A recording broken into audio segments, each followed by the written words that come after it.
Remember this? Yeah. Remember that this? That was the start of the Chiefs copper. That's us. We designed this together in 2015, and this is when we went to the Leo Awards. Exactly. You in your tuxedo and me in your copper. It still fit. It does. Yeah, it was a pretty incredible night. Yeah. That red carpet, that Leo's, that partnership that brought us there together, I really appreciate it. It was a real celebration. And thanks for setting a few hiders at the table that needed a chair. You know what? We're always looking to share more space, right? Create more space for others. Yeah.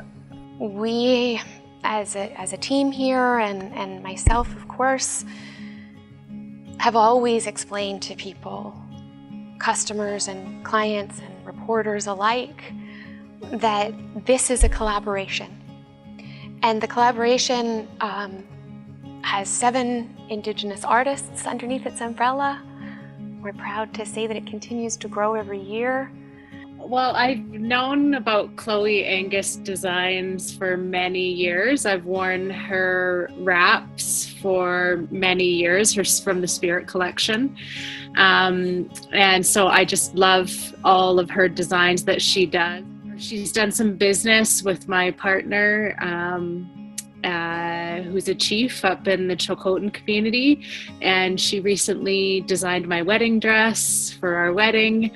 And designed some masks in collaboration with Corinne Hunt, and some blankets, and just came up and dressed me there and brought all these beautiful gifts for us to give away at our wedding, and has just been a beautiful light and gem in our life. And I know that she's been that for many others too. So just a huge supporter of what she's doing. I've worked in the consultation world for 10 years as well in my consulting business. And so I think there's also a misconception around what does consultation mean?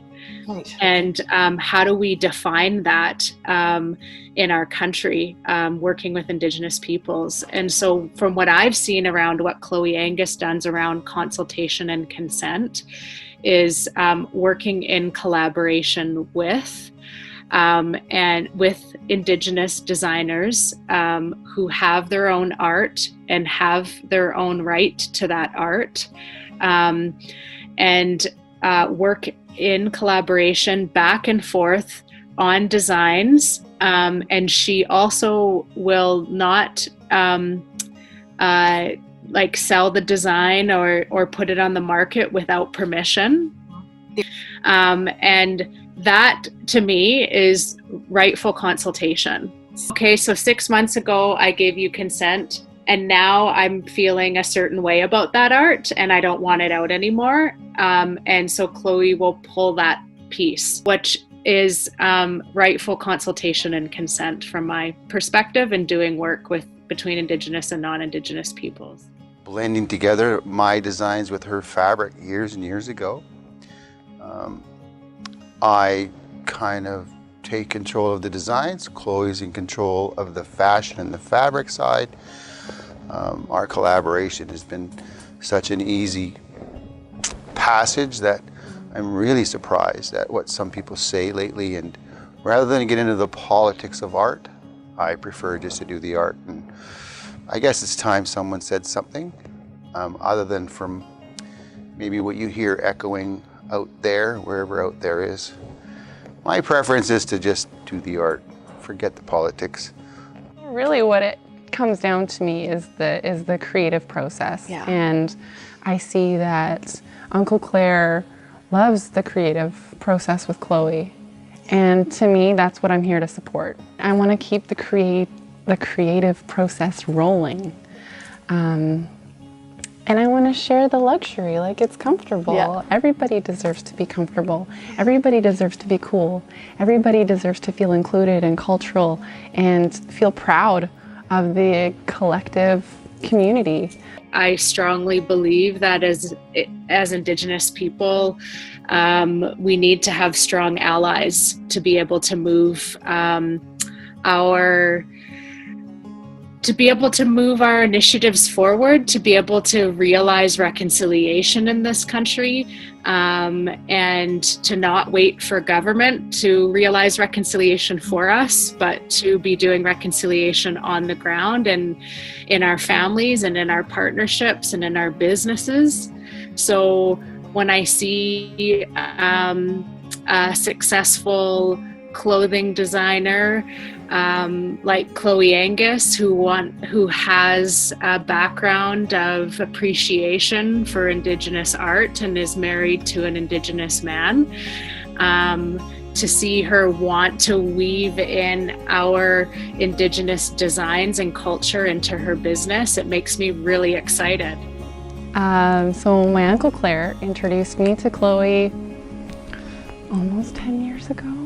And I got my first bear button spirit wrap, and that is one of our family crests. And I lived in that probably for the last 10 years.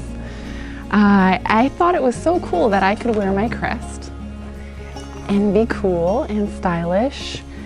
And it was really important to me to be able to be fashionable in culture, because my dad was a residential school survivor. So I'm the first generation to not go to residential school, and for him to be punished so dramatically for being cultural, for knowing his language, and just being Indigenous, I really grew up with his PTSD and his kind of like internalized shame almost. So for me, one generation after residential school, right now, as a millennial, to be able to walk into a room and feel cool and be wearing my crests or my Uncle Clarence's designs or any of the artists like Corinne Hunt, Deborah Sparrow, and Casey Hall. I'm such a fangirl of all of them. I can tell. It feels really good. Yeah. It feels really good. To be proud of who I am and where my ancestors come from. Yeah. It's really important to me. I back Chloe 100% all the way. And we've been hanging out together for a long time in collaboration. And nothing short of wonderful experience keeping not only my art alive, but I think also helping Chloe with her fashion statements. You know, whatever the world has to say about Chloe's designs and my art on her fashion, they can say what they want, but the truth is, we've been together making art for a long time. And it looks like we're going to continue because this stuff will pass, and it's really important that people know I support Chloe.